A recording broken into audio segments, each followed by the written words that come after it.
गांधी के हत्यारे अब गांधी का सहारा ले रहे थे। गांधी का सहारा लेने का कोई अधिकार नहीं तुम लोगों को। ये लोग गद्दारों की औलाद है, ये देशद्रोहियों की औलाद है। जब हमारे शहीद लोग कुर्बान हो रहे थे तब ये लोग अंग्रेजों की तलवार चाट रहे थे। इसलिए हमारे इनके पास सिर्फ मुसलमान के खिलाफ बोलने के सिवा कुछ नहीं है, और मुसलमान के खिलाफ बोलने का प्रतीक बना दिया पाकिस्तान को। पाकिस्तान से हमारा क्या लेना देना है महोदय। मैं घोषणा करता हूं कि हिंदुस्तान एक बेहतर मुल्क है।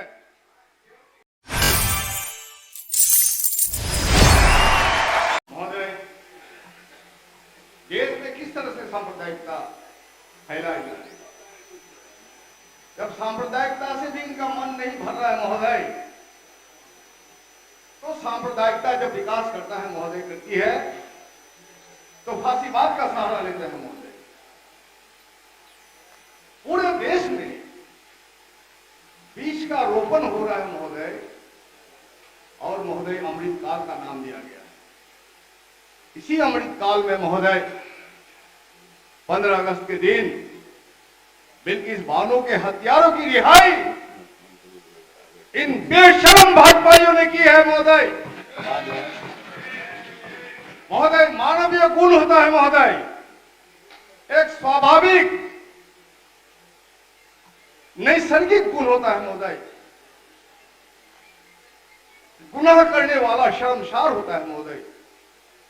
गुनाह करने वालों की आंखें महोदय झुकी हुई होती है। लेकिन महोदय, ये लोग तो बेशर्म ही नहीं, इन लोगों ने जो बुलडोजर राज चलाने की शुरुआत की है महोदय, तो गरीबों की झोपड़ी में सिर्फ बुलडोजर नहीं चलाया, बल्कि मां बेटी को जिंदा जला दिया गया। दरिंदगी की हद को पार कर दिया महोदय। यह है इन लोगों का आचरण, यह है इन लोगों का चरित्र। शर्म मुझे आती है महोदय। गांधी के हत्यारे अब गांधी का सहारा ले रहे थे। गांधी का सहारा लेने का कोई अधिकार नहीं तुम लोगों को। तुम लोगों ने गांधी की हत्या की है। तुम छाती ठोक के नाथुराम गोडसे का नाम लो ना, वो तुम्हारी विरासत है। नाथुराम गोडसे का नाम लो, वीर सावरकर का नाम लो, वीर बोलता है लोग महोदय। जब इस देश को आजाद करने के लिए कुर्बानी देने वालों की टोलियां निकली हुई थी, माए रंग बसंती चोला, माए रंग बसंती चोला के गीत के गूंज से पूरा देश ही नहीं पूरी दुनिया हिल गई थी महोदय।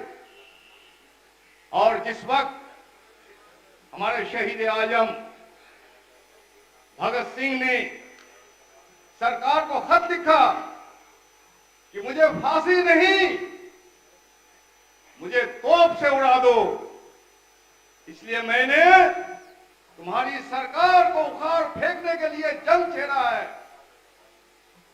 ये जंग है, ये बगावत भी नहीं और कोई अपराध की घटना नहीं। जब अपराध की घटनाएं घटती है, हत्या होता है, तो उन्हें फांसी दी जाती है।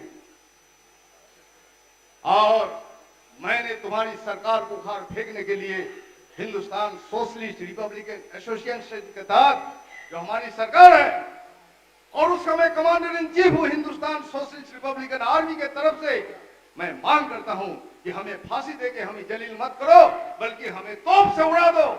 और इन लोगों का है सावरकर जी, जो माफी मांगते मांगते थक गए। शर्म मगर इन लोगों को नहीं आती। ये लोग सावरकर की औलाद है, ये लोग गद्दारों की औलाद है, ये देशद्रोहियों की औलाद है। जब हमारे शहीद लोग कुर्बान हो रहे थे तब ये लोग अंग्रेजों की तलवार चाट रहे थे। इसलिए हमारे मुख्यमंत्री बार बार कहते हैं आजादी की लड़ाई में तुम लोग का क्या हिस्सा है, क्यों नहीं बोलते हो? चलिए ठीक है, हमारे वीर वल्लभ भाई पटेल का सहारा लेते हैं, वो हमारी विरासत है। सुभाष चंद्र बोस का सहारा लेते हैं, वो हमारी विरासत है। तुम्हारे पास तो कोई है नहीं तलवार चाटने के सिवा महोदय। इसलिए महोदय, हाल ही में महोदय इन लोगों ने, इनके प्रधानमंत्री जो लफाजी के बल पर कुछ वक्त के लिए देश को गुमराह करने में कामयाब हो गए हैं और ये पार्लियामेंट में छाती ठोक रहे थे, एक अकेला छाती ठोक रहे थे और कोई नहीं है महोदय इसके पीछे। इनके पास सिर्फ मुसलमान के खिलाफ बोलने के सिवा कुछ नहीं है और मुसलमान के खिलाफ बोलने का प्रतीक बना दिया पाकिस्तान को। पाकिस्तान से हमारा क्या लेना देना है महोदय? मैं घोषणा करता हूं कि हिंदुस्तान एक बेहतर मुल्क है, हिंदुस्तान एक बेहतर मुल्क है। हम जैसे लोग यकीनन वैसी जगह में सांस नहीं ले सकते थे महोदय। महोदय, अजीमुल्लाह खान ने कहा हम हैं इसके मालिक, हिंदुस्तान हमारा है, पाक वतन है कौम का जन्नत से भी प्यारा। महोदय, खुलेआम जब अशफाकुल्लाह खान जेल में थे उस वक्त 1925 के इंजीनियर थे महोदय। आज एक इंजीनियर का जेई का मुंशी करोड़ों में खेलते हैं। उस वक्त अशफाकुल्लाह खान को अंग्रेजों ने कहा तुम एक सफेद कागज में दस्तखत कर दो, तुम्हें अमेरिका भेज दिया जाएगा और तुम्हारी सुरक्षा की गारंटी के साथ मौज करोगे। उनका एक क्रांतिकारी दोस्त था महोदय, पंजाब का केदारनाथ सहगल। केदारनाथ सहगल ने कहा उसे, कहे अशफाक, मुझे बहुत से अफगानियों से दोस्ती है, अगर तुम चाहो तो मैं तुम्हें अफगानिस्तान से सोवियत रूस भेज दूंगा। अशफाकुल्लाह खान ने कहा महोदय कि मैं भागना नहीं चाहता हूं, अरे कम से कम एक मुसलमान को तो देश की फांसी पर चढ़ने दो, शहीद होने दो। अगर मैं भाग गया तो कयामत तक हमारी कौम जो मुसलमान है ये बदनाम हो जाएगी। ये विरासत है हमारी महोदय, ये विरासत है महोदय।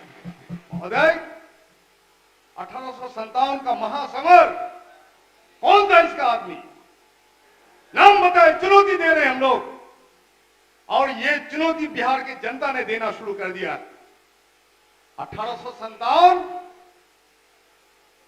के महासमर में तमाम क्रांतिकारियों ने एक 85 साल के बूढ़ा बहादुर शाह जफर को महोदय आग्रह किया कि आप हमारी रहनुमाई कीजिए। और 85 साल के एक बूढ़े की ताकत क्या होती है महोदय? कितना बड़ा वो सेनापति शरीर से बन सकते हैं महोदय, लेकिन वो बात नहीं थी महोदय। पूरे हिंदुस्तान की गंगा जमुनी तहजीब के प्रतीक के रूप में उनको देखा गया और उन्होंने कबूल किया उस जंग को नेतृत्व देने के लिए। और महोदय, जंग के पराभव के बाद जब उनको गिरफ्तार किया गया महोदय, और जब उनको भूख लगी, उन्होंने नाश्ते का तलब किया, तो सोने की तश्तरी में उनके 2 बेटे का कटा हुआ सर उसके सामने पेश किया गया। उन्होंने कहा महोदय, मुगलों के शहजादे ऐसे ही देश में कुर्बान होने के लिए अपने बाप के पास सुर्खरू होके आते हैं। कहां है महोदय ये लोग गद्दार? वो बहादुर शाह जफर ने कहा महोदय, हिंदियों में वो रहेगी जब तक ईमान की, तख्त लंदन तक चलेगी एक हिंदुस्तान की। आज महोदय मैं यह कहना चाहता हूं, हिंदियों का प्रतीक बिहारियों में बू रहेगी जब तक ईमान की, तख्त दिल्ली तक चलेगी तेग हिंदुस्तान की। महोदय ये छाती ठोकता है, 56 इंच का सीने की बात करता है महोदय। महोदय सेना के सम्मान की बात करते हैं महोदय। किसने सेना का अपमान किया? अभी हाल ही में महोदय इनके जयशंकर ने प्रेस कॉन्फ्रेंस करके कहा, भले ही चीन हमारी सरहद में घुसा हुआ हो, लेकिन चीन हमसे बहुत बड़ी अर्थव्यवस्था वाला देश है, इसलिए हम उन्हें कुछ नहीं कर सकते। महोदय महोदय यह सेना का अपमान है, यह सेना का अपमान है महोदय। अग्निवीर योजना के तहत इन्होंने सेना का अपमान ही नहीं किया, बल्कि लाखों बेरोजगारों का अपमान किया, नौजवानों का अपमान किया कि सुबह शादी भोर 4 बजे उठ के जो दौड़ते हैं कि वतन के राह पर कुर्बान होने की तमन्ना रखते हैं, साथ साथ रोजी रोटी का भी कुछ इंतजाम हो जाएगा, इन लोगों का अपमान है महोदय। इसलिए महोदय हम तो महोदय आज चूंकि वक्त हो गया था, नहीं बचा हुआ है, लेकिन मानसिक रूप से महोदय प्रस्तुत नहीं थे हम महोदय इनको याद दिलाना चाहेंगे कि हमारे माननीय मुख्यमंत्री पर धोखा का इल्जाम लगा रहे थे। शर्म नहीं है इन लोगों को? अरे महोदय ये लोग विश्वासघाती है। बिहार के विकास के लिए जब महोदय इन लोगों के साथ हमारे माननीय मुख्यमंत्री सरकार चला रहे थे, तब ये लोग उनकी पीठ के पीछे छुरा भोंक रहे थे, मुंह में राम बगल में छुरी। यही है महोदय इन लोगों का आचरण।